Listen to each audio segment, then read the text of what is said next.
I'm Dan Galusha and welcome to another edition of Shootin' Plink. We're back again with the Ruger AR556. This is part 2. If you didn't see part 1 where we had the overview, click down here on the link and go back and take a look. We're going to be firing this for the first time. I have shot a few rounds out of this. And what I'm shooting, and that's going to be the other experiment to this, is frangible ammo. It's the Norma Frangible Ammo, and I will grab one around, show you the difference here. Now, you know, most times when you have 223, even 556, you got a pointed lead bullet that's copper coated. That's not what this is. You can even take a look. See how different it looks?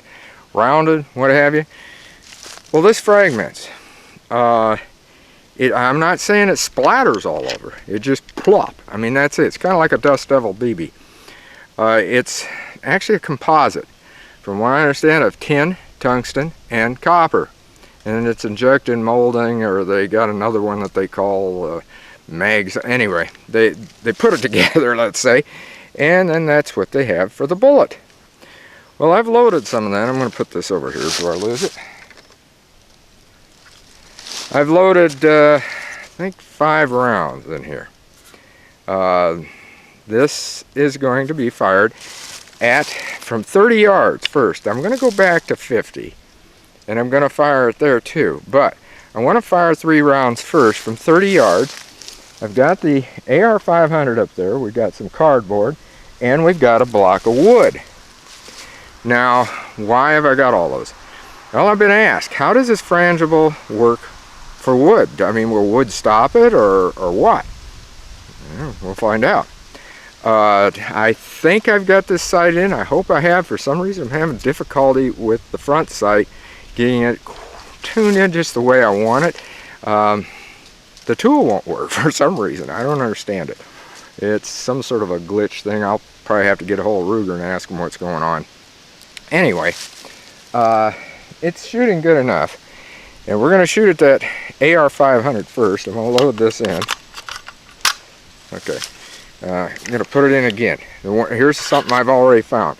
If you don't insert that magazine really good, it doesn't necessarily mean it's going to rack around in. So, but once it starts cycling, no problem. I haven't had any problems at all.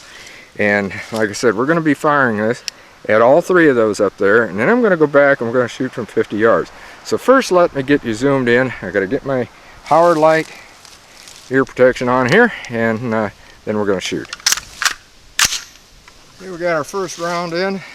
Like I said, we're going to go for that gong first.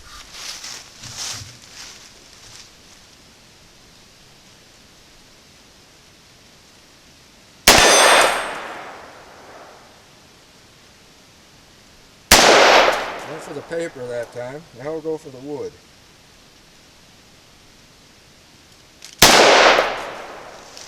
Well, I hit it, I think. I thought I seen it move.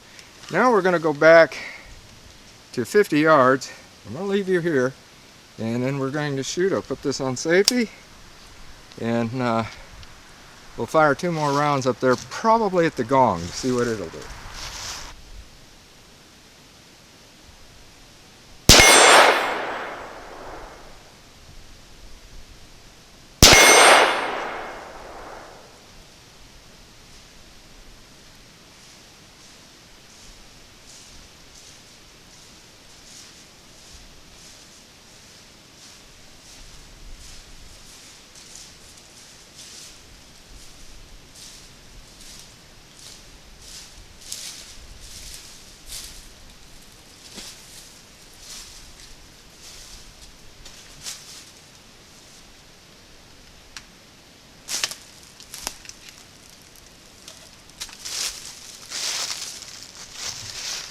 Well, it looks like I hit the gong both times, didn't I, from 50.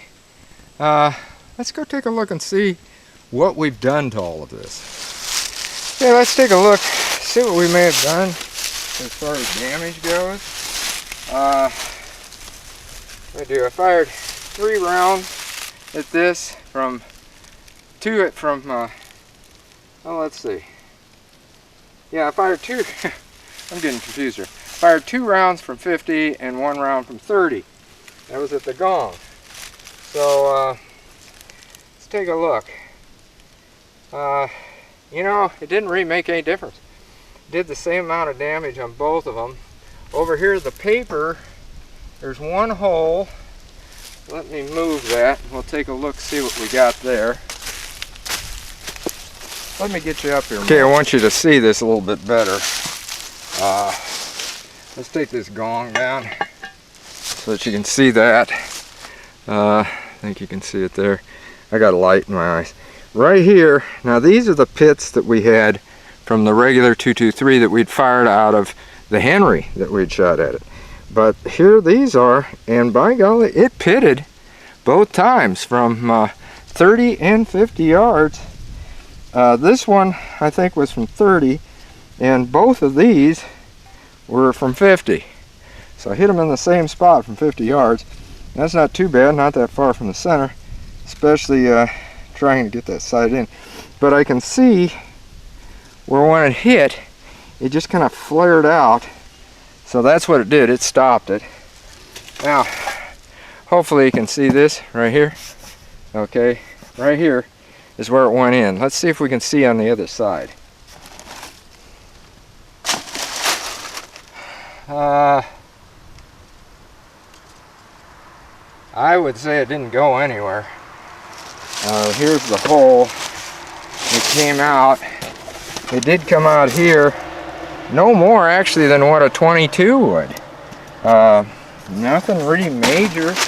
I think it might have hit right here and just stopped. And that's the idea of this frangible stuff. It's supposed to do that. Now let me get that block of wood. It's behind you. Now I know I hit this block of wood. You've seen it move.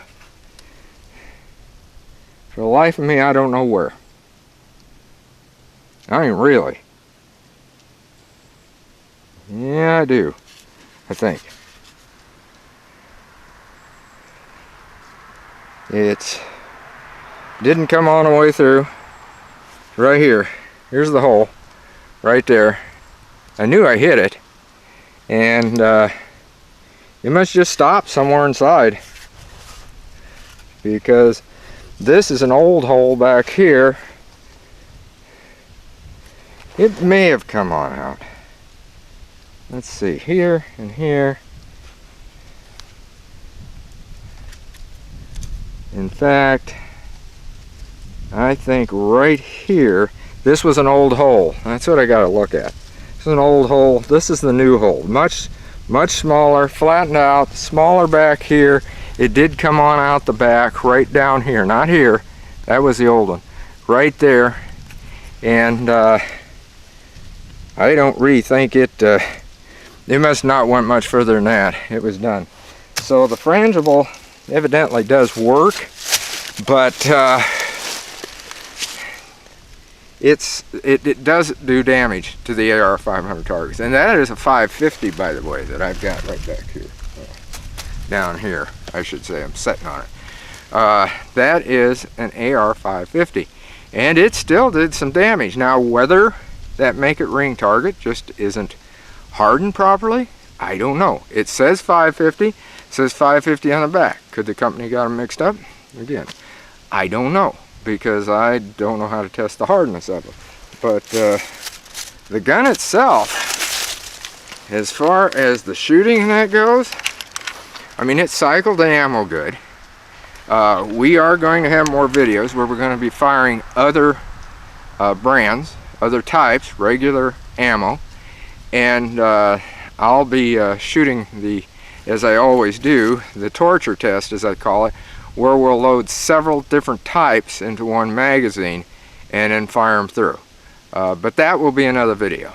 This one was two-purpose. One was we wanted to fire it, see how it worked, how the sights were. I'd say the sights really aren't all that bad, although I was aiming up here and hit down there, and I've kind of thought that this needs adjusted, but for some reason I just can't get it adjusted right. The tool just won't turn it, and again, I'll have to get a hold of Ruger on that. And otherwise, you know, the gun has worked great. It's cycled super, and I'm pleased with it. So far, like I said, the only thing I've had is that sight right up here in the front. For some reason that tool will not turn that, and again I will contact Ruger and find out why. So until next time, shoot safe and have a great day of plinking.